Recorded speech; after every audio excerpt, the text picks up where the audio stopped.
toho všeho úplně vyřízený a teď ještě musím vzít kluka k doktorovi. Proč? Chci, aby ho osvobodil z občanské výchovy. Kvůli čemu?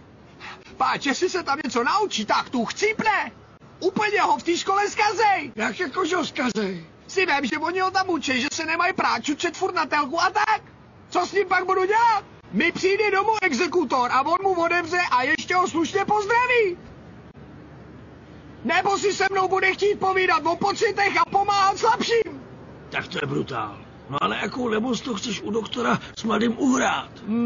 No, kluk je levák, takže nemůže dělat nic jiného než levárny. Nebo že má od malička tak křivý záda, že neumí být rovnej a taky, že už se narodil s ostrýma loktama. Ty jsi teda vypečenej. A když mi ten felčar nebude chtít senátora z té etické propagandy osvobodit, tak ho prostě jako vždycky podmáznu.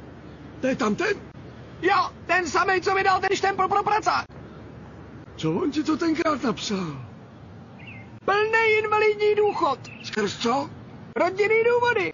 Že jsem po svý matce bipolární.